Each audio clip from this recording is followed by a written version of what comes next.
Aloysius or a true-life event that happened to me at camp one summer actually has a chance if it doesn't. So, why another screenwriting book? Because the others I've seen don't say it like it is, and don't give the reader the tools to attain success in the field. And on top of that, they often serve the writer of the book more than the reader. I personally don't want a career teaching screenplay writing courses. I just want to pass along what I know.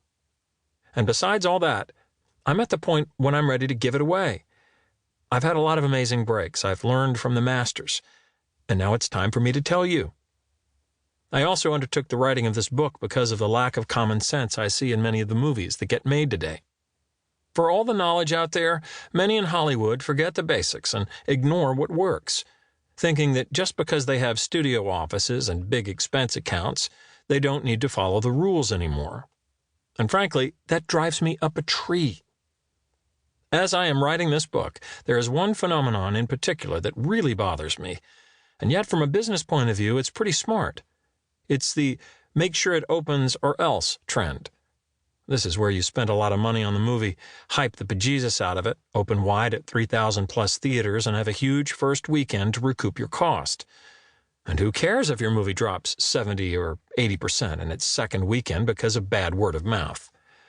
What bugs me about this trend is that for all the money they're spending on star salaries, special effects, advertising, and marketing, and don't forget all those prints, it would be better spent, and the movies would be better too, if the filmmakers just paid $4 for some paper and pencils and followed the rules of how to write a good movie. Take a hip, slick movie like Lara Croft 2, for example. They spent a fortune on that film, and everyone is still wondering what happened. They can't figure out why they didn't bring in the audience of targeted men.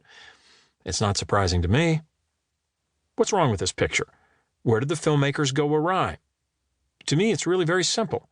I don't like the Lara Croft character. Why would I? She's cold and humorless. And while that's fine in the solitary world of video games and comics, it doesn't make me want to leave my home to go see the movie. The people who produce this film think they can get you to like her by making her cool. This is what amounts to character development in au courant movies. She drives a cool car. That's someone's idea of how to create a winning hero. Well, folks, I don't care about how cool it is. This isn't going to work. Why? Because liking the person we go on a journey with is the single most important element in drawing us into the story.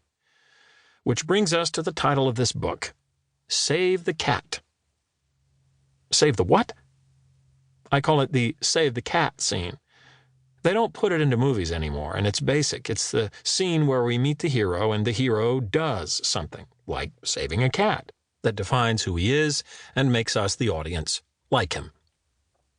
In the thriller Sea of Love, Al Pacino is a cop.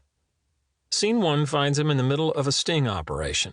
Parole violators have been lured by the promise of meeting the New York Yankees. But when they arrive, it's Al and his cop buddies waiting to bust them. So Al's cool. He's got a cool idea for a sting anyway. But on his way out, he also does something nice. Al spots another lawbreaker who's brought his son coming late to the sting. Seeing the dad with his kid, Al flashes his badge at the man who nods in understanding and exits quick. Al lets this guy off the hook because he has his young son with him. And just so you know, Al hasn't gone totally soft. He also gets to say a cool line to the crook. Catch you later. Well, I don't know about you, but I like Al. I'll go anywhere he takes me now, and you know what else? I'll be rooting to see him win. All based on a 2-second interaction between Al and a dad with his baseball fan kid. Can you imagine if the makers of Lara Croft 2 spent $4 on a good Save the Cat scene instead of the $2.5 million they spent developing that new latex bodysuit for Angelina Jolie? They might have done a whole lot better. That's why the name of this book is Save the Cat. It's emblematic of the kind of common sense basics I want to get across to you, and to some in the movie business, about the laws of physics that govern good storytelling. These are lessons my writing partners and I have learned through the real school of Hollywood hard knocks. We, and hopefully you, are in the business of trying to pitch our wares to the majors, make a big sale, and appeal to the biggest possible audience.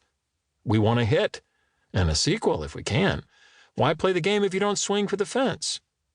And while I love the indie world, I want to hit it out of the park in the world of the major studios. That's why this book is primarily